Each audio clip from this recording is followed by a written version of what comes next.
হরে কৃষ্ণ বন্ধুরা, আজকে চলে এসেছি একটি নতুন ভিডিও নিয়ে। আজকের ভিডিও যথাযথ শ্রীমদ্ ভগবদ গীতার প্রথম অধ্যায় বিষাদ যোগ। সেই প্রথম অধ্যায় শ্লোক 4, শ্লোক 5, 6, 7 এই 4টি শ্লোক আজকে আমি তোমাদের কাছে আলোচনা করব। তো প্রথমে শ্লোক 4, অত্রসুরা মহেশাসা ভীমার্জুন সমা যুধি যুযুধান বিরাটশ্চ দ্রুপদশ্চ মহারথ।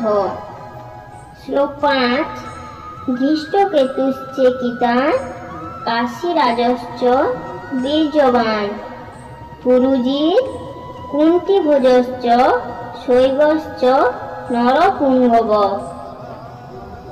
শ্লোক 6, যুধামনুশ্চ বিক্রান্ত উত্তমৌজাশ্চ বীর্যবান সৌভদ্র দ্রৌপদেয়াশ্চ সর্ব এব মহারথা। শ্লোক 7, অস্মাকন্ত বিশিষ্টা যে তান্নিবোধ দ্বিজোত্তম নায়কা মম সৈন্যশ্চ সংযার্থম তান ব্রবীমি তে। এর অনুবাদগুলি আমি আজ আলোচনা করছি।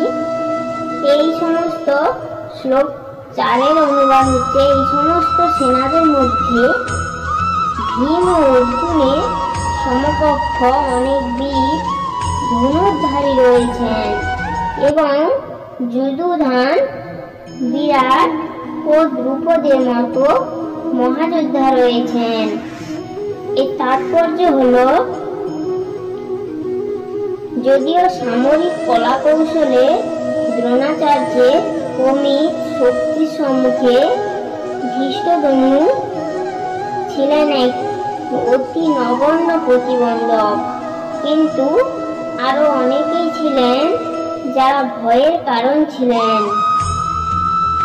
দুর্যোধন তাদের দুরতিক্রম প্রতিবন্ধক বলে উল্লেখ করেছে, কারণ তারা সকলেই ছিলেন ভীম ও অর্জুনের মতো ভয়ঙ্কর। ভীম ও অর্জুনের শক্তির কথা দুর্যোধন ভালোভাবেই জানত, তাই সে অন্যান্য রথী মহারথীদেরও ভীম ও অর্জুনের সঙ্গে তুলনা করেছে। তো শ্লোক 5, 6, 7 একসাথে 3টি অনুবাদ বলছি। সেখানে ধৃষ্টকেতু, চেকিতান, কাশীরাজ, পুরুজিৎ, কুন্তিভোজ ও শৈবের মতো অত্যন্ত বীর বলবান যোদ্ধারাও রয়েছেন। সেখানে রয়েছেন অত্যন্ত বলবান যুধামন্যু, প্রবল পরাক্রমশালী উত্তমৌজা, সুভদ্রার পুত্র ও দ্রৌপদীর পুত্রগণ। এইসব যোদ্ধারা সকলেই মহারথী। হে দ্বিজোত্তম, আমাদের পক্ষে যে সমস্ত বিশিষ্ট সেনাপতিগণ সামরিক শক্তি পরিচালনার জন্য রয়েছেন, আপনার অবগতির জন্য আমি তাদের সম্বন্ধে বলছি। তো নমস্কার বন্ধুরা, এখানে ভিডিও শেষ করছি। তো তোমরা পরের ভিডিও কি দেখতে চাও অবশ্যই আমাকে কমেন্ট করে জানাবে।